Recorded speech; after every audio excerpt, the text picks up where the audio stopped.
सिंध माज़ूर इतिहाद जे सॾ ते मुतालबनि जी मञता लाइ कराची में प्रेस क्लब ॿाहिरां एहतजाजी मुज़ाहिरो कयो पियो। उन हवाले सां बि लिंक ते मौजूदु आहे मेहताब शहर जी मेहताब।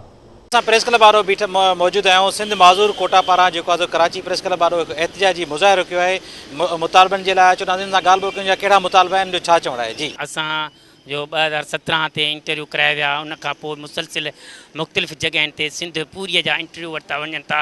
असां इंटरव्यू ॾेई जेको आहे सो थकी पिया आहियूं ऐं असांजे रिज़ल्ट जो को बि नतीजो कोन पियो ॾिनो वञे ऐं असां रिज़ल्ट जे इंतज़ार में हूंदा आहियूं तेसि ताईं को सियासी कामोरे या को अहिड़े ई पार्टी जो माज़ूरी हूंदो आहे पर उन जो नालो अहल थींदो आहे, बल्कि उन जो असां वटि सबूत पवंदो आहे, उन जो किथे बि इंटरव्यू में नालो न हूंदो आहे, न वरी उहो किथे DRC में। मुतालबो इहो आहे त 2018 खां वठी 2021 ताईं जेके बि इंटरव्यू थिया आहिनि से सभु जा सभु उन्हनि जा रिज़ल्ट जेके आहिनि उहे हिकिड़ा था अचनि ऐं भर्तियूं सियासी मफ़ादनि तहत ॿिनि माण्हुनि जो थियनि थियूं।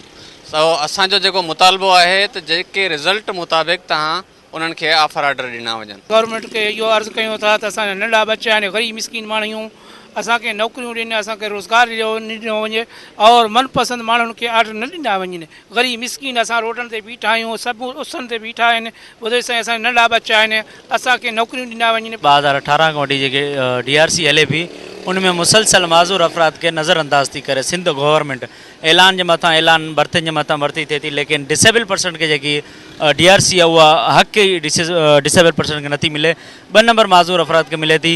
असां अपील कयूं था चीफ जस्टिस खां ऐं सिंध हाई कोर्ट खां, मुतालबो आहे त माज़ूर अफ़राद जेके आहिनि हक़ीक़ी उन्हनि खे DRC कराई वञे। जे बावजूदि असांजो कोई ॿुधण वारो न आहे ऐं हींअर बजट आहे 15 जून ते। असीं अॼु फ़ैसिलो कयो आहे त ईंदड़ बजट में असांखे हक़ न ॾिना विया ऐं ईंदड़ बजट में असांजो को बि न रखियो वियो।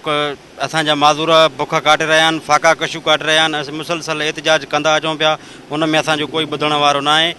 2016 खां वठी इंटरव्यू ॾींदा था अचूं पर हिन इंटरव्यू जो कोई अमल दरामद नथो थिए। सिंध माज़ूर इतिहाद जी तव्हां ॻाल्हि ॿोल ॿुधी, हिन जा मुतालबा हिन जो चवणु आहे डिपार्टमेंट में जेकी माज़ूर कोटा रखियल आहे हिन जो मुतालबा आहे त जीअं असांखे नौकिरी ॾिनी, जीअं असां न कमाइण जहिड़ा न का मज़ूरी करे सघंदो, जीअं असां पंहिंजे बच्चनि ऐं पंहिंजे वालिदैन जी जेका सो मदद करे सघूं।